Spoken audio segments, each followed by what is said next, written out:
back again with Come On Out with David Leddick. Before I talk to my guest here, who is Mr. Joshua Miranda from Miami Beach, I want to talk to you a little bit about myself. I'm opening on Friday night in a new show. This is it. It's How to Be Gay in the 21st Century, based on my book.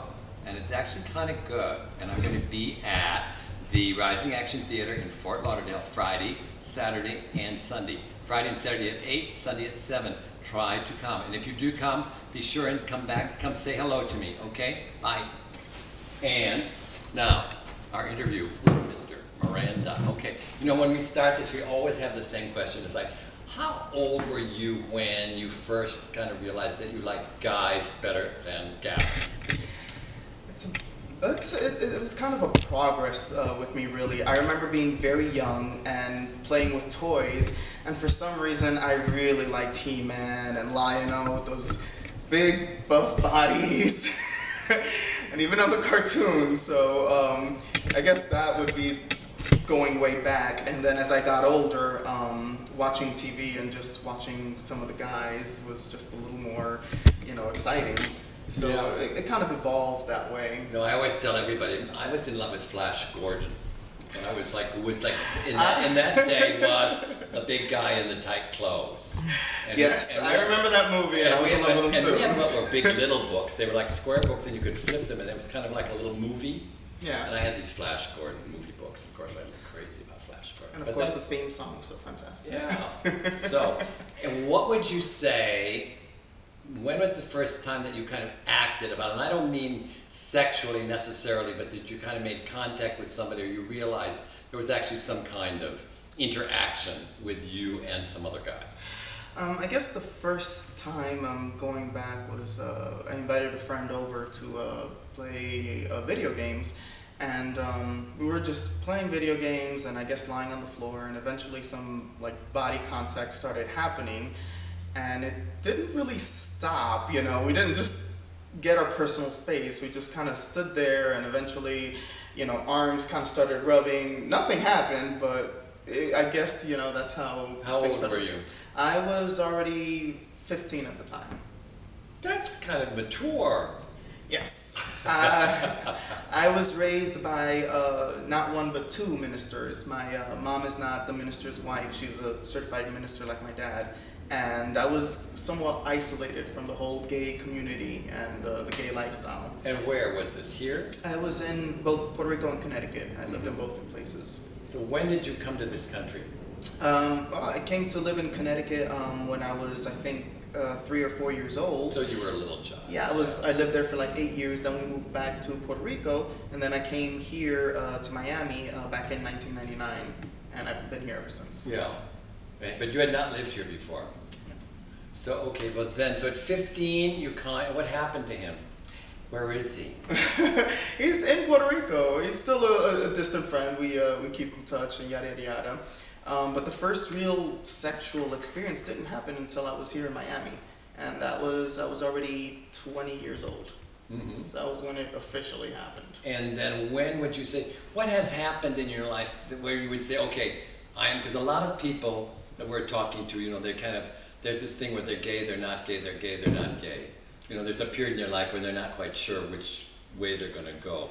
When would you say that you kind of confirmed for yourself and other people that you were gay? I would say I confirmed it around that time when I was 20. Mm-hmm. After my first sexual experience was when I decided that I couldn't really keep lying to myself anymore. You know, this is who I was. And I tried dating women in the past, and it just really wasn't working. And you kind of understand all these politicians who marry women and end up coming out late in life that they're gay, because I was raised in an environment where homosexuality is a sin, and you don't want to be the sinner, you don't want to be the bad guy. Yeah. But it is who you are. It's not a choice. Being gay is not a choice. No, of course not. You are attractive to other people, and that's just the way it is. So where are your parents? My parents are right now back in Puerto Rico from California. They're still in the ministry industry, and they love me very much. So that when you told them, what did you do? Did you call them? It was very difficult.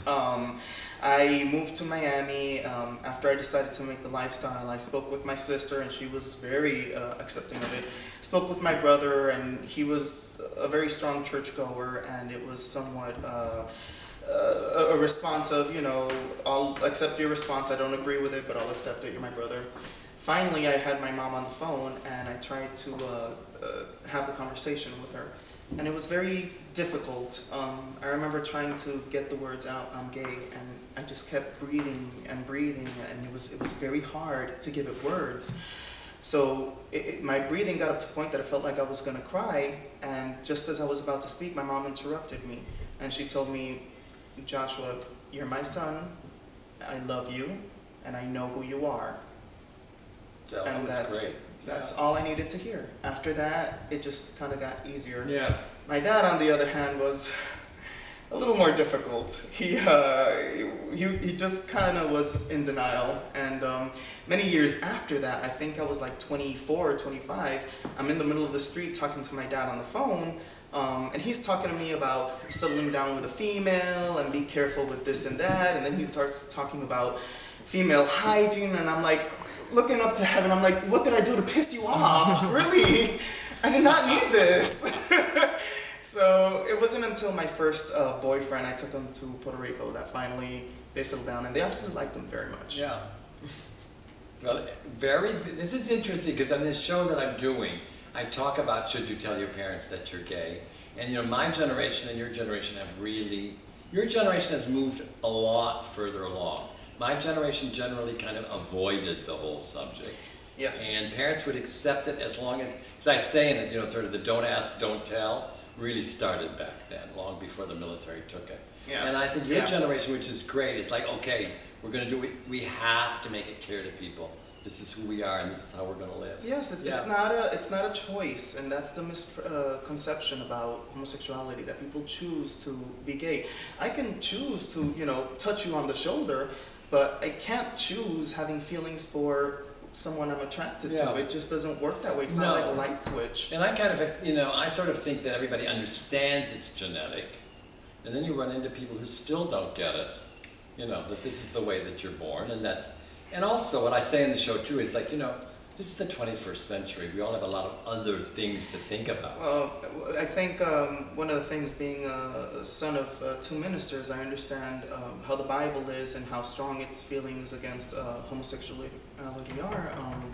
I understand that there are also commandments in the Bible that don't really apply to our society nowadays.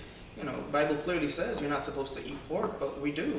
You know, there are a lot of things. You're not supposed to be with your wife if she's, you know, in that time of the month. What you do with your wife is your business. It's not ours, and I don't see anybody judging against that. No, I got a great email, and somebody made a list of all the things the Bible said that you shouldn't do. Well, I also know that a lot of it is also based on mistranslation. And to say that to lie with another man is an abomination is not the true translation. It was actually, I believe someone was just being biased when they wrote that. Joshua, I hope you don't mind cats. I love cats, actually. This is Sammy, folks. Sammy has decided to enter. We have Sophie always in the interview, but now Sammy has decided he is going to take a little attention away too. Sammy is named for Sammy Davis Jr. He's Jewish.